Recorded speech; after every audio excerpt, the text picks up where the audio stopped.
మన ప్రభువును ప్రియరక్షకుడు అయిన యేసుక్రీస్తు వారి అతి శ్రేష్టమైన నామమున మీ అందరికీ నా శుభవందనములు తెలియజేస్తూ ఉన్నాను. మాట్లాడడానికి సిద్ధంగా ఉన్నాడు. మనందరం కూడా ఈ ఆరాధన క్రమంలో దేవుడు నాతో మాట్లాడాలి అన్న ప్రార్థనాపూర్వకంగానే కూర్చుని ఈ మాటలు శ్రద్ధగా వినండి. దేవుడు మిమ్మల్ని దీవించునుగాక. కీర్తన గ్రంథము 51వ అధ్యాయము 12వ వచనం మనం చదువుతున్నాం. కీర్తన గ్రంథము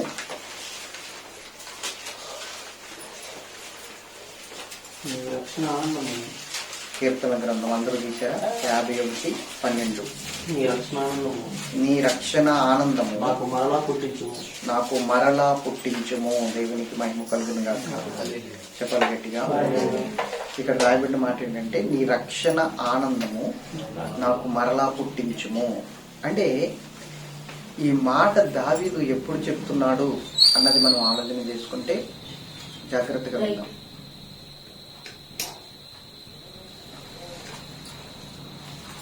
మనము దేవుని యొక్క వాక్య భాగంలోనికి వెళ్తే ఇక్కడ రాయబడిన మాట నీ రక్షణ ఆనందము నాకు మరలా పుట్టించు. ఈ మాట ఎప్పుడు చెప్పవలసి వస్తుంది? దేవుడిచ్చిన రక్షణ ఆనందాన్ని పోగొట్టేసుకున్నప్పుడు, దేవుడిచ్చిన రక్షణ ఆనందాన్ని కోల్పోయినప్పుడు, దేవుడిచ్చిన ఈ రక్షణ ఆనందాన్ని కోల్పోయి దేవుడిచ్చిన ఈ రక్షణ ఆనందాన్ని పోగొట్టుకున్నప్పుడే మరలా దేవుడి దగ్గర విజ్ఞాపన చెయ్యాలి. ఏమని? నీ రక్షణ ఆనందం మాకు మరలా దయచేయి. నీ రక్షణ ఆనందం నాకు కావాలి. ఈ రక్షణ ఆనందంతో నేను మరలా నీ సన్నిధిలో వెలిగించబడాలి. కోల్పోయే పరిస్థితి అసలు ఎందుకు వస్తుంది? అపోస్తులుడైన యాకోబు అంటాడు 3వ అధ్యాయంలో, మనము అనేక విషయాల్లో తప్పిపోవచ్చున్నాము అంటాడు. దేవుని యందు భయభక్తులు కలిగి నడిచాము నిజమే, దేవుని యందు భయభక్తులు కలిగి జీవించాము నిజమే. కానీ కొన్ని సందర్భాల్లో తప్పిపోయే పరిస్థితి వస్తుంది. కొన్ని సందర్భాల్లో ఏదో రకంగా తప్పిపోతాం. కోపం ద్వారా కావచ్చు, అభ్యంతరం ద్వారా కావచ్చు, లేకపోతే మనకున్న పరిస్థితులను బట్టి కావచ్చు, మనకున్న శరీరీచ్ఛలను బట్టి కావచ్చు, శరీర కోరికలను బట్టి కావచ్చు. వీటన్నిటిని బట్టి తప్పిపోయే పరిస్థితి వస్తుంది. ఖచ్చితంగా తప్పిపోతాడు. ఎందుకంటే దావీదు అంటాడు, నేను గొర్రె వలె త్రోవ తప్పి తిని అంటాడు.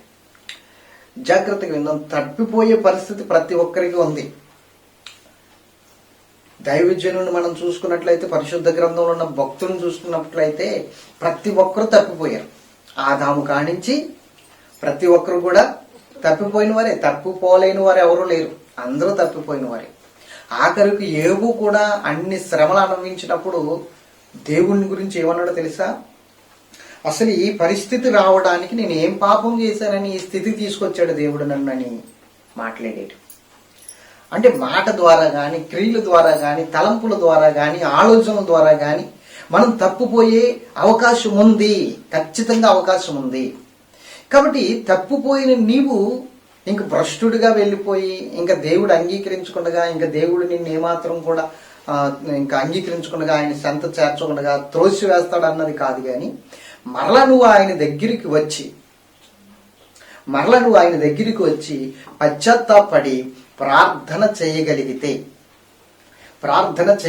దావీదు చేసినట్లుగా ప్రార్థన చేయగలిగితే, నీ రక్షణ ఆనందం నాకు మరలా పుట్టించుము అన్న ప్రార్థన నువ్వు చేయగలిగితే ఖచ్చితంగా దేవుడు నీ జీవితంలో మరలా ఆయన రక్షణ ఆనందాన్ని కలగజేస్తాడు. చెప్పాలి కదా. మరలా నీ జీవితంలో రక్షణ ఆనందం అనేది వస్తుంది. ఎలాగంటే దావీదు మహాభక్తుడు. చిన్నప్పటి నుంచి కూడా దేవుని యందు భయభక్తులు కలిగిన వ్యక్తి. చిన్న వయసులోనే గొల్యాతుని అవలీలగా చంపి ఇజ్రాయేల్ ప్రజలకు రక్షణ కలగజేసిన వ్యక్తి. అలాంటి వ్యక్తి చిన్న వయసులో నుంచే దేవుడు అతన్ని అద్భుతంగా వాడుకుంటున్నాడు. దేవుడిని సన్నిధిలో అద్భుతంగా ఎదుగుతున్న వ్యక్తి రాజు అయిన తర్వాత, రాజుకు ముందు అంటే రాజు అవటానికి ముందు సౌలు ద్వారా ఎన్నో శ్రమలు అనుభవించినప్పటికీ దేవుని యందు భయభక్తులు ఉంచాడు. కానీ రాజు అయిన తర్వాత, సౌఖ్యం వచ్చిన తర్వాత ఒక స్త్రీ బెత్షెబతో పాపం చేసి తప్పిపోయాడు. ఈరోజు మనం తప్పిపోవడానికి కారణాలు ఏవైనా కావచ్చు. అర్థమవుతుందండి? సౌఖ్యం కావచ్చు, కష్టం కావచ్చు, ఇబ్బంది కావచ్చు, సమస్యలు కావచ్చు, ఏదైనప్పటికీ మనం తప్పుపోవడానికి కారణాలు ఏవైనప్పటికీ మనము గనక మరలా మనం దేవుని దగ్గరికి రాగలిగితే ఖచ్చితంగా ఆయన మనల్ని అంగీకరించడానికి సిద్ధంగా ఉన్నాడు. మరలా దేవుని దగ్గరికి రావాలి అంటే ఎలా రాగలదు మనం దేవుని దగ్గరికి? మనంతటిని మనం రాగలదుమా?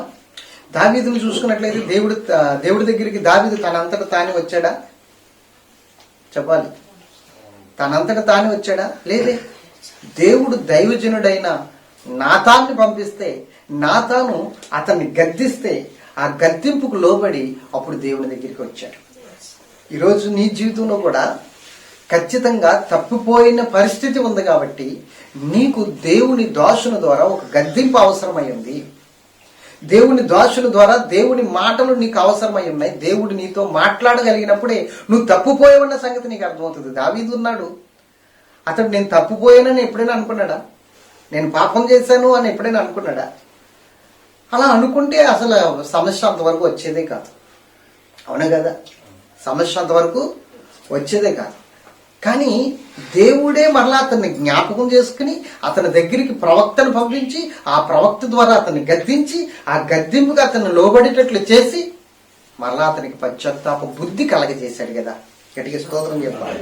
కాబట్టి దేవుని బిడ్డలారా, ఈ రోజు కూడా నువ్వు నేను తప్పిపోతున్నప్పుడు దేవుడు మనల్ని కనికరించి, జాగ్రత్తగా వినాలి, దేవుడు మనల్ని కనికరించి దేవుడు తన కృప చొప్పున మనల్ని జ్ఞాపకం చేసుకుని మన యొద్దకు దేవుని వాక్కును పంపిస్తున్నాడు ఆయన దోషుని ద్వారా.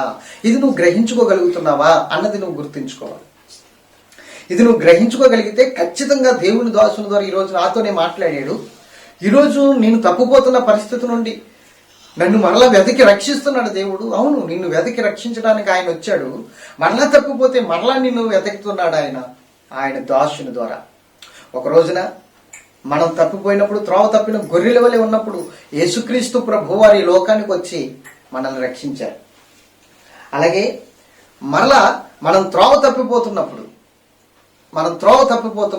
అంటే దేవుని సన్నిధికి వచ్చిన తర్వాత, దేవుని సన్నిధిలో ప్రార్థించిన తర్వాత, ఆయన సన్నిధిలో రక్షణ పొందిన తర్వాత తప్పిపోయినప్పుడు మరలా ఆయన దోషుని పంపించి నిన్ను త్రోవలో పెడుతున్నాడు. ఆయన దోషుని పంపించి. గట్టిగా స్తోత్రం చెప్పాలి. మరి ఈ రోజున దేవుడు నీతో నాతో మాట్లాడుతున్న ఈ మాటను బట్టి మనం జ్ఞాపకం చేసుకుందాం. ఏమిటి అంటే, దావీదు ఎలాగైతే దేవుని దగ్గరికి మరలా వచ్చాడో అలాగే మరలా మనల్ని దేవుడు పిలుస్తున్నాడు ఈ రోజున. చెప్పాలి గట్టిగా. దేవుడు ఈ రోజున మనల్ని పిలుస్తున్నాడు. కాబట్టి ఆ పిలుపుని ఎవరైతే చెవిని పెడతారో వారు ధన్యులు. ఈ పిలుపుని ఎవరైతే పెడచెవిని పెడతారో వారు దౌర్భాగ్యపు స్థితిలో ఉంటారని దేవుడు మాట్లాడుతున్నాడు. గట్టిగా స్తోత్రం చెప్పాలి. అందుకని ఏమంటున్నాడో చూడండి. మనము దేవుడి దగ్గరికి రావాలి. దేవుడే మనతో మాట్లాడుతున్నాడు. ఏమని మాట్లాడుతున్నాడు అంటే, రండి నా యొద్దకు రండి. యాకోబు భక్తుడు ఏమంటున్నాడు తెలుసా? యాకోబు పత్రికలో యాకోబు భక్తుడు అంటాడు, మొదట దేవుని యొద్దకు రండి, అప్పుడు ఆయన మీ యొద్దకు వచ్చాడు. నీకే అభ్యంతరాలున్నా, నీకే శ్రమలున్నా, నీకు ఎటువంటి శోధనలున్నా, నీకు ఎటువంటి కష్టాలున్నా, నీకు ఎలాంటి బాధలున్నా ముందు నువ్వు దేవుని దగ్గరికి రా, అప్పుడు దేవుడు నీ యొద్దకు వస్తాడు. దేవుడి దగ్గరికి ఎలా రావాలి మనం అంటే పశ్చాత్తాపంతో రావాలి. ఎవడును కూడా నేను నీతిమంతుణ్ణి అన్నట్లుగా దేవుని సన్నిధిలో కూర్చోలేడు. కూర్చున్న వాడికి ఏమీ ఒరిగేది లేదు. దేవుని సన్నిధికి వచ్చేటప్పుడు నేను పాపిని ప్రభువా, నేను త్రోవ తప్పిపోయాను, నేను నీ సన్నిధిలో నుంచి తొలగిపోయాను, ఇదిగో నిన్ను విడిచి భ్రష్టుడిగా తిరుగుతున్నాను, నీ ఆజ్ఞలను మీరాను, నీ ఆజ్ఞలను పక్కన పెట్టి బ్రతికాను, ఇదిగో నేను పాపం చేశాను ప్రభు అని చెప్పేసి నువ్వు దేవుని దగ్గరికి రాగలిగితే మొట్టమొదటిగా ఆయన నీ యొద్దకు వస్తాడు. దేవునికి మహిమ కలుగును. ఒక కుష్ఠరోగి ఆయన దగ్గరికి వచ్చి అంటున్నాడు, ప్రభా నీకు ఇష్టమైతే నన్ను ముట్టి శుద్ధినిగా చెయ్యి, నేను మహాపాపిని, నేను భయంకరమైన పాపిని, నీకు ఇష్టమైతేనే నన్ను ముట్టి శుద్ధినిగా చెయ్యి, నీకు ఇష్టమైతేనే నన్ను బాగు చేయి ప్రభా అని ప్రార్థన చేస్తున్నాడు. అప్పుడు ప్రభు అన్నాడు, నాకు ఇష్టమే, నువ్వు శుద్ధుడు కమ్ము, నువ్వు స్వస్థత నొందు అన్నాడు. దేవుని దగ్గరికి వస్తే జరిగిందా, లేకపోతే మనం ఇంటికాడ ఉన్నప్పుడే దేవుడు మన దగ్గరికి వచ్చాడా? ఆ కుష్ఠరోగి ఇంటికాడ ఉన్నప్పుడు కుష్ఠరోగి దగ్గరికి దేవుడు వచ్చాడా, లేకపోతే కుష్ఠరోగి దేవుడి దగ్గరికి వచ్చాడా? అలాగే నువ్వు పశ్చాత్తాపంతో దేవుని దగ్గరికి రావాలి. దేవుని దగ్గరికి రావడం అంటే ఏంటంటే దేవుని సన్నిధిలో కూర్చోమని కాదు, నువ్వు పశ్చాత్తాపంతో గదిలోకి వెళ్ళి మోకాలు వేసినా అది దేవుని దగ్గరికి వెళ్ళినట్టే. దేవుని దగ్గరికి వెళ్ళినట్లే గదిలోకి వెళ్ళి ప్రభు ఇదిగో నేను ఈ విధంగా పాపం చేశాను, నేను ఈ విధంగా అభ్యంతరం పెట్టుకున్నాను, నేను ఈ విధంగా నీ ఆజ్ఞను కోల్పోయాను, నేను ఈ విధంగా నేను నీ సన్నిధి నుండి తొలగిపోయాను, అభ్యంతరాలు పెట్టుకున్నాను, పాపం చేశాను ప్రభు అని నువ్వు ఎప్పుడైతే దేవుని సన్నిధిలో అంటే నీ గదిలోనే మోకాలు వేసి తలుపులు వేసుకుని నువ్వు ప్రార్థన చేస్తావో ఖచ్చితంగా దేవుడు నీ దగ్గరికి వస్తాడు. ఎప్పుడు వస్తాడు తెలుసా? నీ హృదయం పశ్చాత్తాపంతో రగిలిపోతున్నప్పుడు, అయ్యో ప్రభువా నేను పాపినని నువ్వు ఏడుస్తున్నప్పుడు, రొమ్ము కొట్టుకుని ప్రార్థన చేస్తున్నప్పుడు ఖచ్చితంగా దేవుడు నీ దగ్గరికి వస్తాడు. చెప్పాలా? ఖచ్చితంగా దేవుడు నీ దగ్గరికి వస్తాడు. ఎందుకంటే విరిగి నలిగిన హృదయాన్ని ఆలస్యము చేసేవాడు కాదు. విరిగి నలిగిన హృదయాన్ని ఆలస్యం చేసేవాడు కాదు. గుర్తించు, నీ అతిక్రమం ఏంటో నువ్వు గుర్తించు, నీ పాపం ఏంటో నువ్వు గుర్తించు, నీ యొక్క అభ్యంతరకరమైన స్థితి ఏంటో గుర్తించు, దేవుడి దగ్గర నుంచి తొలగిపోయిన స్థితి ఏంటో గుర్తించు. దాన్ని జ్ఞాపకం చేసుకుని దేవుడి దగ్గరికి వచ్చి పశ్చాత్తాపడు. ఖచ్చితంగా దేవుడు నిన్ను దర్శిస్తాడు. చాలా మంది మాట ద్వారా తప్పిపోయిన వారు ఉంటారు. మాట ద్వారా మాటలు త్వరగా వదిలేస్తాం మనం. ఎందుకంటే నోరు మందే కదా, దీన్ని ఖర్చు పెట్టవలసిన అవసరం ఏమీ లేదు కదా, అవునే కదా? నోరు మందే, నాలుక మందే, మాటలు వచ్చి కూడా మనలోంచే వస్తున్నాయి, హృదయం నుంచి ఏం ఖర్చు పెట్టవలసిన అవసరం లేదు. త్వరగా పెడి మాట్లాడేస్తాం. ఒక్కొక్కసారి గట్టిగా స్తోత్రం చెప్పాలి. అలాంటప్పుడు దేవునికి దూరం అయిపోతాం. ఎందుకంటే మత్తయి సువార్తలో యేసు ప్రభు అన్నాడు ఒక మాట, ఏమని తెలుసా? నీ మాటల ద్వారానే కదా నువ్వు నీతిమంతుడివనియు, నీ మాటల ద్వారానే కదా నువ్వు అపరాధవనియు తీర్పు తీర్చబడుతుంది అన్నాడు. మన మాటల ద్వారా మనం నీతిమంతులమనియు అపరాధులమనియు తీర్పు తీర్చబడుతుంది. అలాగే ఇంకొక మాట కూడా రాయబడింది మత్తయి సువార్తలో, ఏమనంటే వ్యర్థుడా అని నీ సహోదరుని చూసినవంటే నువ్వు నరకానికి పాత్రుడు అవుతావు. అంటే నరహత్య చేసేటట్లు ఈ మాటలు ఉంటాయి అన్నమాట.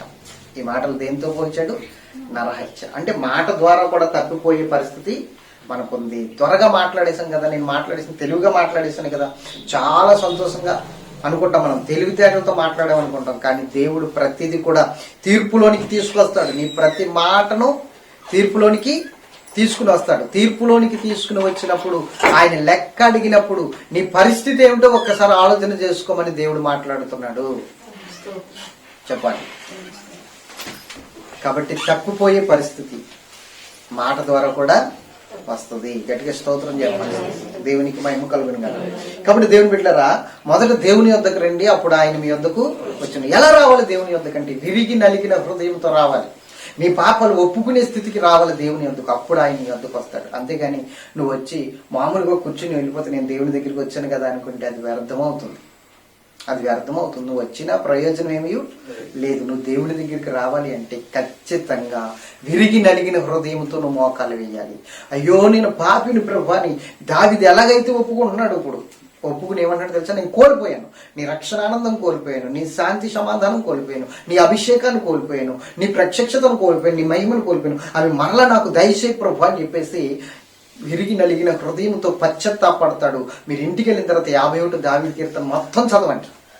అక్కడ ఎంతగా ఏడుస్తున్నాడో, ఎంతగా పశ్చాత్తాపడుతున్నాడో మీకు తెలుస్తుంది. అంతేకాదు అతడు ఎంతగా ప్రార్థన చేస్తున్నాడో 6వ అధ్యాయం 6వ వచనం కూడా ఇంటికి వెళ్ళిన తర్వాత చదవండి.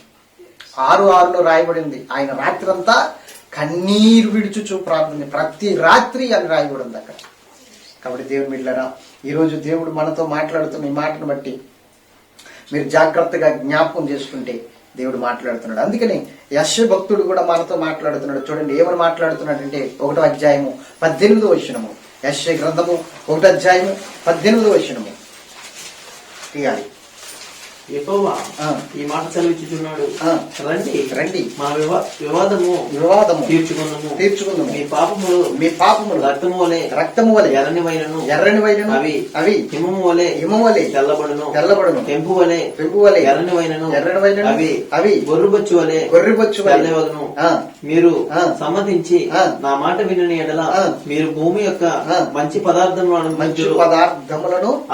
అనుభవించుదురు. గట్టిగా స్తోత్రం చెప్పాలి. అర్థమవుతుందండి. 18వ వచనంలో రాయబడిన మాట ఏంటంటే, రండి దేవుడి దగ్గరికి వెళ్దాం, మీ పాపములు ఎర్రని వైనను ఆయన హిమము వంటి తెల్లగా మార్చేస్తాడు. మీరు ఎటువంటి పాపం చేసినా రండి దేవుడి దగ్గరికి వెళ్దాం. దేవుని సన్నిధిలో మోకరిందాం, దేవుని సన్నిధిలో ప్రార్థిద్దాం, దేవుని సన్నిధిలో మన పాపాలు ఒప్పుకుందాం, దేవుని సన్నిధిలో మన విజ్ఞాపన చేసి దేవుని సన్నిధిలో కనికరించబడదాం. రండి, మన ప్రతి పాపాన్ని కడగడానికి దేవుడు సిద్ధంగా ఉన్నాడు, మనం ఒప్పుకుంటే అని యెషయా భక్తుడు చెప్తున్నాడు ఇశ్రాయేలు ప్రజలతో. మరొకసారి ఆలోచించండి, ఈ మాటలను బట్టి మనము దేవుని దగ్గరికి రావాలి. ఈరోజు చాలా మంది దేవుని దగ్గరికి వస్తున్నారు, కానీ ఎలా వస్తున్నారంటే ఒప్పుకునే స్వభావం ఎవరి దగ్గర లేదు. కప్పుకునే స్వభావం ఉంది, కానీ ఒప్పుకునే స్వభావం ఎవరి దగ్గర లేదు. ఒప్పుకునే మనస్తత్వం ఎవరి దగ్గర ఉంది? ఈ రోజున నేను పాపం చేశాను, నేను తప్పు చేశాను, నేను ఈ స్థితిలో ఉన్నాను, అయ్యో నా పరిస్థితి ఇది, నేను దేవునికి దూరం అయిపోతున్నాను, ఆయన వచ్చినప్పుడు నేను అంగీకరించబడతానో లేదో, నేను ఆయన రాజ్యంలో ఉంటానో లేదో, నా పేరు జీవ గ్రంథంలో రాయబడుతుందో లేదో నా భయం ఉందండి ఎవరికైనా. ఈరోజు చాలా మంది ఏంటి దేవుడికి అంత తెలుసు అన్నట్లుగా చాలా భయంకరమైన పరిస్థితుల్లో హృదయాన్ని కఠినపరుచుకుని ఉంటున్నారండి. హృదయాన్ని కఠినపరుచుకుని ఉంటున్నారు. అది ఎంతవరకు కరెక్ట్ అన్నది దేవుడు మాట్లాడుతున్నాడు. రండి అని చెప్తున్నాడు. ఇంకెంతకాలం అండి హృదయాన్ని కఠినపరుచుకుని తిరిగేది? మన పాపాలు ఎర్రటి వలె, రక్తము వలె ఉన్నను ఆయన ఏం చేస్తాడంట? చదవండి మరలా ఆ వచనాన్ని ఒకసారి. యెహోవా ఈ మాట సెలవిస్తున్నాడు, రండి రండి మన వివాదము తీర్చుకుందాము. మీ పాపములు రక్తము వలె ఎర్రనివైనను అవి హిమము వలె తెల్లబడును. చూడండి, మన వివాదము తీర్చుకుందాము. గట్టిగా స్తోత్రం చెప్పాలి. మీ పాపములు రక్తము వలె ఎర్రని వైనను అవి హిమము వలె తెల్లబడును. అవి హిమము వలె తెల్లబడేది. పాపాలు పోయే స్థితి ఎక్కడండి? ఎక్కడ? ఒప్పుకుంటేనే, దేవుని సన్నిధిలోకి వచ్చి నువ్వు ఒప్పుకోగలిగితేనే. అందుకని యోహాను భక్తుడు ఏమన్నాడు తెలుసా అంటే 1:7 మొదటి యోహాను పత్రికలో, ఆయన వెలుగులోనున్న ప్రకారంగా మనము వెలుగులో నడిచిన ఎడల అన్యోన్య సహవాసం గలవారం అవుతాము. అప్పుడు ఆయన కుమారుడైన యేసు రక్తము ప్రతి పాపము నుండి విడుదల చేస్తుంది. అంటే ఆయన వెలుగులో ఉన్న ప్రకారం మనం వెలుగులో నడిచిన ఎడలా అన్నాడు. అంటే వెలుగులో ఉన్న ప్రకారం మనం వెలుగులో అంటే అర్థమేంటి తెలుసా? ఆయన సన్నిధికి వెళ్ళి మన పాపాలు ఒప్పుకొని, మన అతిక్రమాలు ఒప్పుకొని, మనము కూడా నీతిని ఆస్వాదిస్తే దేవుని సన్నిధిలో ఆయన రక్తము అప్పుడు మనల్ని కడుగుతుందట. ఆయన రక్తం మనల్ని కడుగుతుందట. గట్టిగా స్తోత్రం చెప్పాలి. ఆయన రక్తం కడుగుతుంది మనల్ని. మన జీవితంలో ఉన్న ప్రతి పాపము దేవుని సన్నిధిలో ఒప్పుకోకపోతే పరిస్థితులు ఇలాగే ఉంటాయి. దేవునికి మహిమ కలిగింది కదా, చెప్పాలి గట్టిగా. ఇంకొకసారి చెప్పండి. దేవుని బిడ్డలారా, దేవుని సన్నిధిలో ఒప్పుకోగలిగిన వాడే ధన్యుడు. కప్పుకోగలిగిన వాడు ఎందుకు పనికిరాని వాడు. ఇంకా వాడి జీవితం సర్వనాశనానికి వెళ్ళిపోతుందని అర్థం. ఒప్పుకోవాలి. మనం ఆలోచన చేస్తే అననీయ సపీరాల గురించి మనం చూసుకుందాం. అననీయ సపీరాల గురించి అందరికీ తెలుసు కదా. ఆదిమ సంఘములో ఉన్న సంఘ సభ్యులు, చెప్పండి, మొదటి సంఘములో ఉన్న సంఘ సభ్యులు అననీయ సపీరాలు. వీళ్ళు ఎలాంటి వారంటే చాలా దేవుని సన్నిధిలో గొప్పగా నడుస్తున్న వారే. అయితే ఆ రోజుల్లో ఏం జరిగిందంటే స్థిరాస్తులను అమ్మి అపోస్తులకి ఇస్తున్నారు, అంటే దైవజనులకి ఇస్తున్నారు. వారి ఆస్తులన్నీ అమ్ముకొచ్చేసి ఎవరికి ఇస్తున్నారు? దైవజనులకి ఇస్తున్నారు. అంటే అప్పుడు దైవజనులైన ఈ అపోస్తులు ఏం చేస్తున్నారంటే అది అందరు అక్కర్ల కొలదిగా పంచిపెట్టి దేవుని సువార్తకు వాడుతూ ఉన్నారు. వీళ్ళు కూడా ఆ సువార్తలో భాగస్థులై ఉంటున్నారు. గట్టిగా స్తోత్రం చెప్పాలి. ఇంకా దేవుని సువార్తకే సమర్పించేసుకున్నారు వీళ్ళంతా. అప్పుడు ఈ అననీయ సపీరాలు ఏం చేశారంటే అందరూ ఇస్తున్నారు కాబట్టి మనం కూడా ఇచ్చేద్దాం అమ్మేసి అన్న ఆలోచనకు వచ్చారు. అయితే ఆ అమ్మేయడం మాత్రం మొత్తం అమ్మేశారు. చెప్పాలి, అమ్మేయడం ఏం చేశారు? మొత్తం అమ్మేశారు. అమ్మేసిన తర్వాత భార్యతో ఏకీభవించి ఇంట్లోకి వచ్చిన తర్వాత కొంచెం దాచుకుని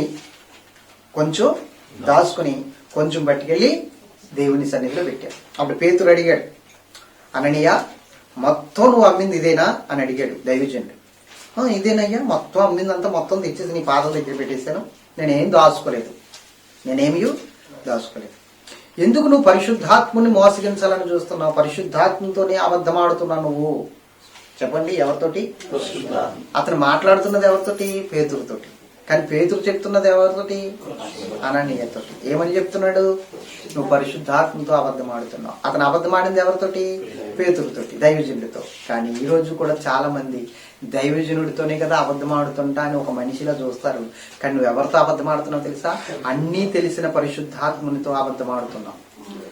మనుష్యునితో అబద్ధమాడి నువ్వు తప్పించుకోగలవేమో, కానీ దేవుని దగ్గర అబద్ధమాడి తప్పించుకునే బ్రతుకు లేదు ఎవరికి నేను కూడా.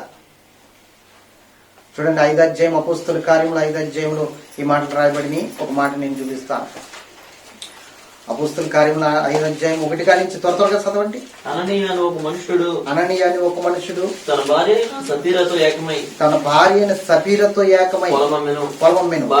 భార్య ఎరుకనే వాడు దాని వెలలో కొంత దాచుకుని, చూడండి, దాని వెలలో కొంత దాచి పెట్టుకుని కొంత తెచ్చి అపోస్తలుల పాదం యొద్ద పెట్టాడు. అప్పుడు పేతురు, అననీయ నీ భూమి వెలలో కొంత దాచుకుని పరిశుద్ధాత్మను మోసగించడం సాతాను ఎందుకు నీ హృదయం ప్రేరేపించదు? అది నీ యొద్ద ఉన్నప్పుడు నీదే కదా.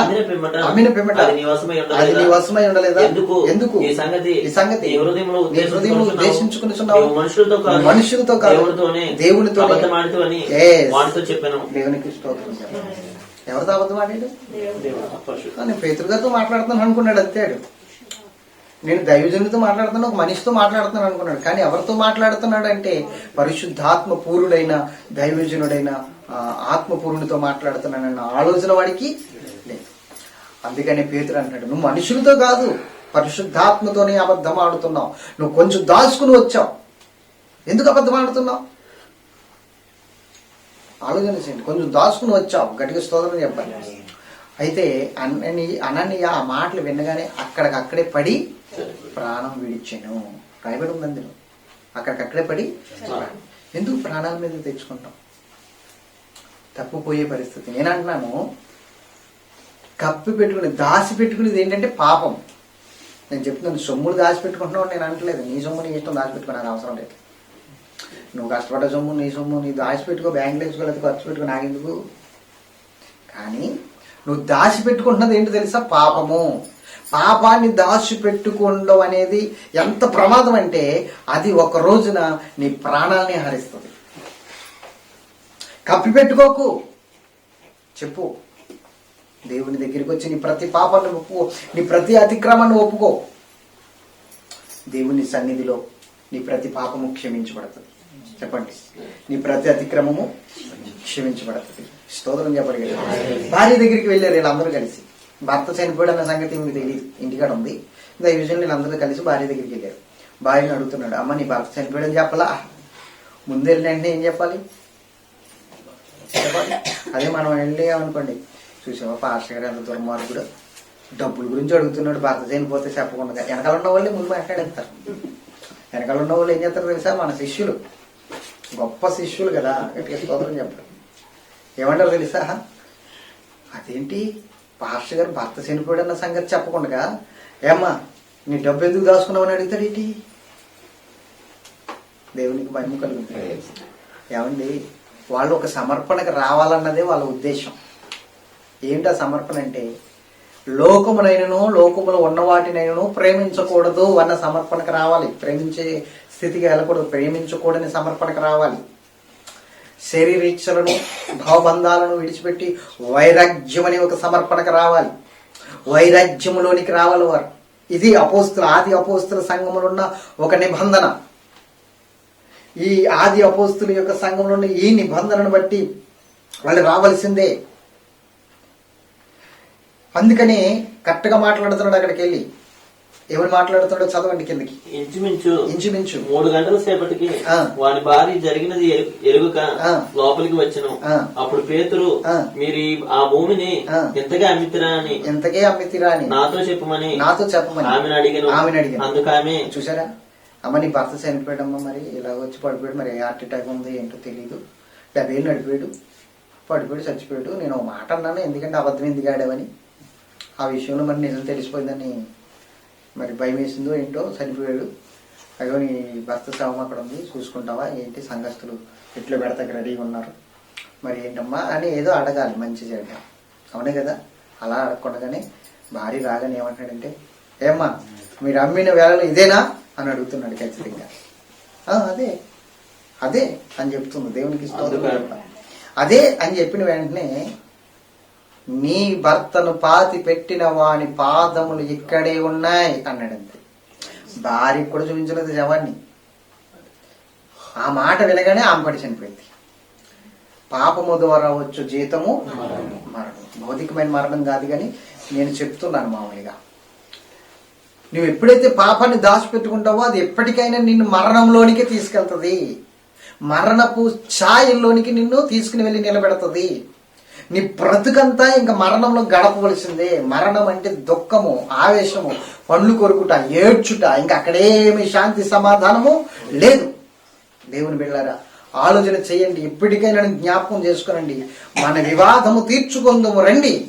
నీ పాపములు రక్తము వలె ఎర్రనివైనను హిమము అంటే తెల్లగా మార్చబడతాయి దేవుని సన్నిధిలో అని యెషయా చెప్పినట్లుగా ఈరోజు నేను చెప్తున్నాను. దేవుని బిడ్డలారా, మన పాపములు ఎంత భయంకరమైన పాపములైనప్పటికీ దేవుని సన్నిధిలో అవి హిమము వలె తెల్లగా మార్చబడడానికి సిద్ధంగా ఉన్నాయి.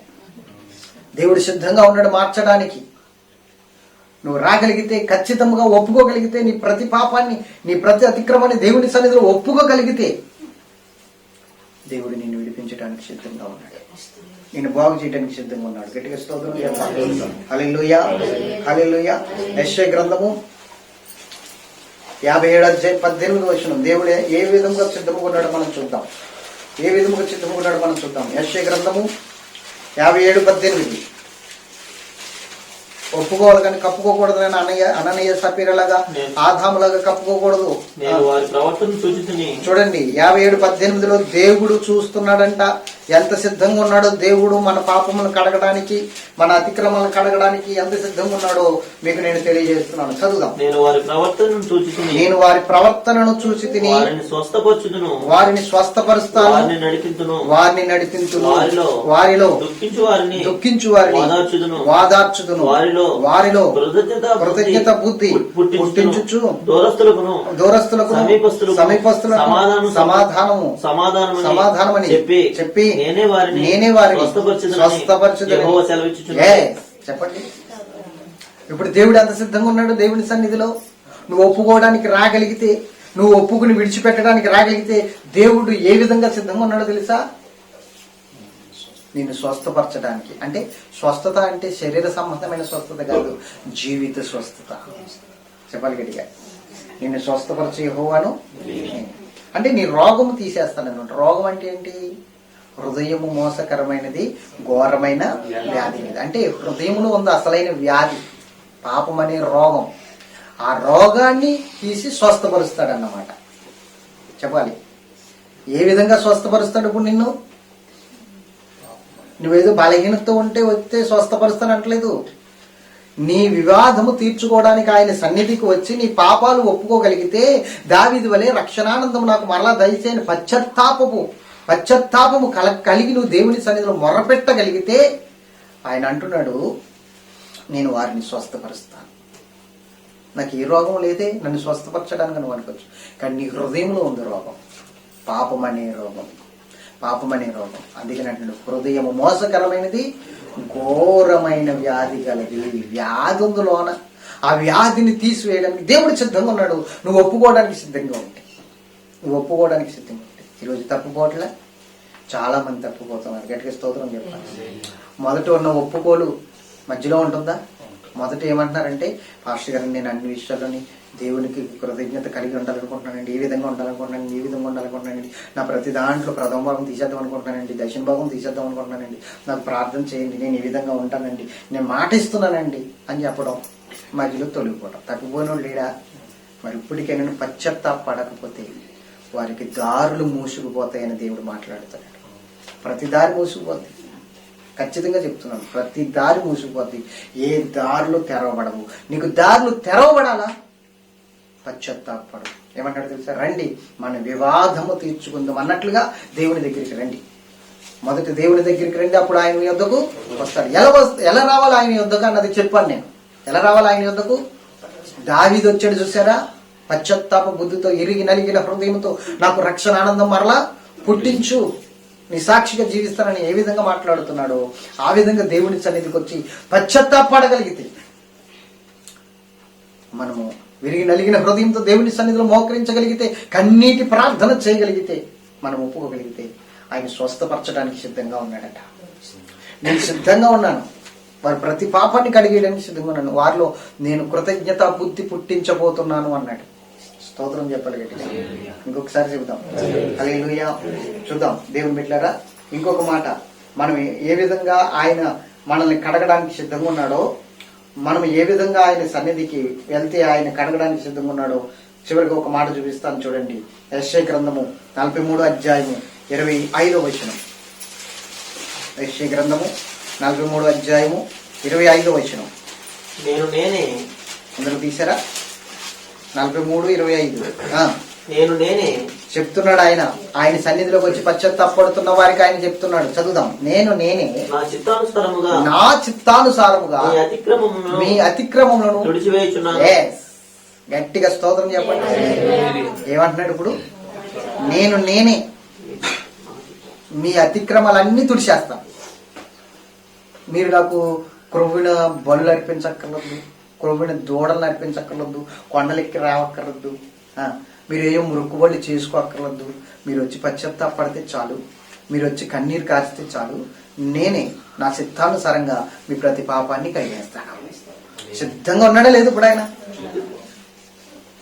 నువ్వు ఎనీ టైం దేవుని సన్నిధికి రాగలిగితే, నువ్వు పశ్చాత్తాప బుద్ధి కలిగి నీవు వాక్యం విని నిజంగా నువ్వు దేవుని సన్నిధిలో పశ్చాత్తాపం కలిగిన వ్యక్తి అయితే, వాక్యం ద్వారా దావీదు వలె బుద్ధొచ్చిన వాడవైతే, తప్పుపోయిన కుమారుడికి బుద్ధి వచ్చి తిరిగి వచ్చినట్లుగా నీవు కూడా బుద్ధి వచ్చి దేవుని సన్నిధికి తిరిగి రాగలిగితే, ఖచ్చితంగా ఆయన 2 చేతులు చాపి తన కౌగిట్లోకి తీసుకోవడానికి సిద్ధంగా ఉన్నాడు.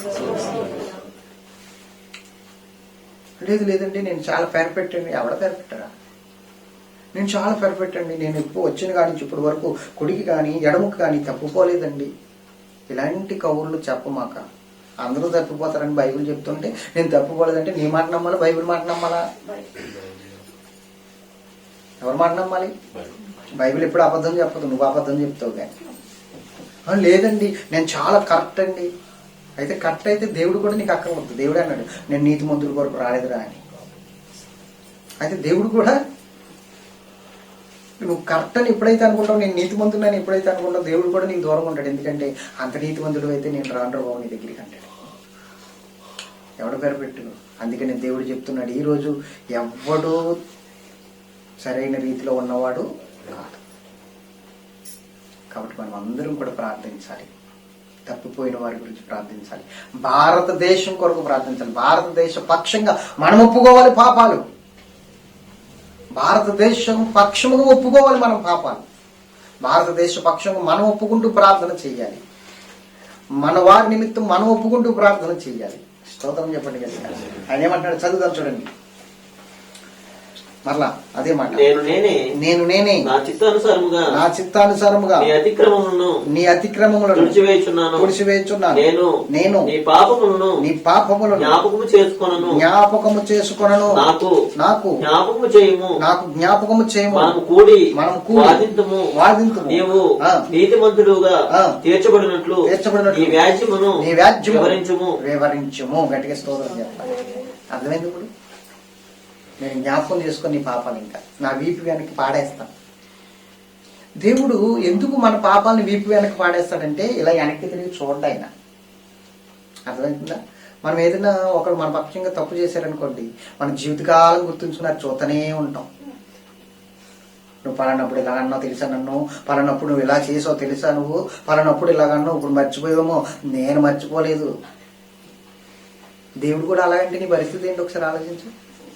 దేవుడు కూడా ఒరే పలానప్పుడు నువ్వు తిట్టావురా, పలానప్పుడు నన్ను ఇలాగ అన్నావురా, పలానప్పుడు నువ్వు నన్ను విడిచిపెట్టేసి బంధువులింటికి వెళ్ళిపోయావురా, పెళ్లికి వెళ్ళిపోయావురా, పలానప్పుడు నువ్వు ఫంక్షన్కి వెళ్ళావురా, పలానప్పుడు నువ్వు ఇది చేసావురా, నా సన్నిధి కూడా గౌరవించలేదురా అని ఆ పాపాలు దానికి గుర్తుంచుకుంటే రోజు రోజు తిప్పుతూ ఉన్నాడు అనుకో, నీ బ్రతికి ఏమైపోద్ది ఒకసారి ఆలోచించు. కానీ మనం మాత్రం ఏం చేస్తాం తెలుసా?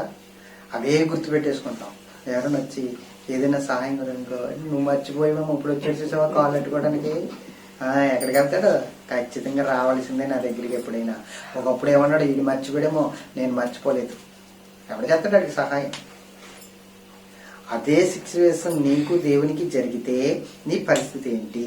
కానీ దేవుడు ఏమంటాడు తెలుసా, ఇంకెన్నడూ జ్ఞాపకం చేసుకొని నీ పాపాలు నేను మర్చిపోతాను, నువ్వు నాకు జ్ఞాపకం చేయకు నువ్వు. కానీ నీవు మాత్రం దేవుని సన్నిధిలో నువ్వు నీతిమంతుడిగా కనబడేటట్లు నువ్వు ప్రార్థన చేయాలంట, ఒప్పుకోవాలంట, విజ్ఞాపన చేయాలంట. గట్టిగా స్తోత్రం చెప్పాలి. వీపు వెనక్కి పాడేసుకుంటున్నాడు ఆయన మన పాపాలన్నీ కూడా. వెనక్కి తిరిగి చూసి మన పాపాలు ఇంకెన్నడూ జ్ఞాపకం చేసుకోడంట ఆయన. కాబట్టి ఎప్పుడో నీ భర్త కొడితే అది జ్ఞాపకం చేసుకోకు, కక్ష పెట్టుకోకు. ఎప్పుడో నిన్ను ఎవరైనా తిడితే అది జ్ఞాపకం చేసుకుని ఆ కక్ష పెట్టుకోకు, వదిలేయి. గట్టిగా స్తోత్రం చెప్పండి గట్టిగా. నేను ఒక విషయం చెప్తాను, ఎవడైనా క్రీస్తునందు ఉన్న ఎడల వాడి నూతన సృష్టి, పాతలు గతించి. నువ్వు క్రీస్తునందు ఉన్నావా లేదా? ఎంతమంది ఉన్నారు చెప్పండి? నువ్వు క్రీస్తునందు ఉన్నావు కాబట్టి క్రొత్త మనిషిగా అయ్యావు లేదా? పాత మనిషిగా ఉన్నప్పుడు ఎవడో తిట్టాడు, కొత్త మనిషిగా అయినప్పుడు అవన్నీ మారిపోతాయి లేదా? చెప్పండి, మీకు బాగా అర్థమయ్యేటట్లు. ఒక చిన్న పిల్లోడు ఉన్నాడు అనుకోండి, 5-6 సంవత్సరాలు బాగున్నాడు అనుకోండి. వాడి జీవితంలో నేను అంటే వాళ్ళ తండ్రి కానీ వాళ్ళ తల్లి కానీ కొట్టారను గట్టిగా, అది పెద్దదిగా కానీ గుర్తుంటాయి అడిగి. ఒరే ఒకప్పుడు నిన్ను తాట తీసేసానంటే ఎప్పుడు డాడీ అంటాడు. బెల్ట్ ఇచ్చుకుని కొట్టాను ఒకప్పుడు అంటే ఎప్పుడు డాడీ నాకు గుర్తులేదు డాడీ, ఎందుకు మర్చిపోయాడు. స్తోత్రం చెప్పండి. అలాగే నువ్వు క్రొత్త వ్యక్తిగా మారు క్రీస్తునందు. కాబట్టి పాత విషయాలన్నీ కూడా ఏమవ్వాలి, ఇప్పుడు నిన్ను ఎవరైతే తిట్టారో ఎవరైతే కొట్టారో వాళ్ళని క్షమించి వదిలేసి మర్చిపోవాలి. ఆయన గుర్తుండకూడదు నీకు. ఇది నూతన సృష్టి అంటే. గట్టిగా స్తోత్రం చెప్పాలి. కానీ అవే జ్ఞాపకం చేసుకుంటూ ఉంటాం మనం. ఎందుకంటే నిద్రపోయేటప్పుడు కూడా అవే కళ్ళకు వచ్చేస్తాయి. కళ్ళ నిద్ర పట్టదు, బడింగుండి ఎగుతాం మనం. గట్టిగా స్తోత్రం చెప్పాలి. ఒక్కసారి గులుగుబడి ఎగుతాం, ఆడేది నిజంగా వచ్చి మళ్ళీ తిట్టేసినట్టు. తర్వాత అన్నం తింటుంటే అవి గుర్తొస్తుంది, అన్నం తింటేనే గుర్తు చేసేసుకుంటాం. గట్టిగా స్తోత్రం చెప్పాలి. పడుకుంటే, కూర్చుంటే, నుంచుంటే మనశ్శాంతి ఉండదు అనమాట. పని చేస్తే ఇంకా అవే గుర్తుకొచ్చేస్తాయి. వాడు నేను ఎందుకన్నాను అలాగా, నేనేం చేశాను, అమ్మో చాలా తీవ్రమైన స్థితికి వెళ్ళిపోద్ది. కడకిడికి ఏమైపోద్ది అంటే బలహీనతలు పాలైపోతాడు. ఒక్కొక్కడికైతే మెంటలు కూడా వచ్చేది. గట్టిగా స్తోత్రం. అంత డీప్గా ఆలోచించేస్తాడన్నమాట. అంత భయంకరమైన పరిస్థితి. గట్టిగా స్తోత్రం చెప్పాలి. ఇంకొకసారి చెప్దామా? ఇప్పుడు దేవుడు ఏమంటున్నాడు, నా చిత్తానుసారంగానే నేను ప్రతి పాపమును ప్రతి అతిక్రమాన్ని విడిచిపెట్టేస్తాను, మీరు నా దగ్గరికి రండి. ఇప్పుడు చెప్పండి, దేవుని దగ్గరికి ఎలా రావాలి?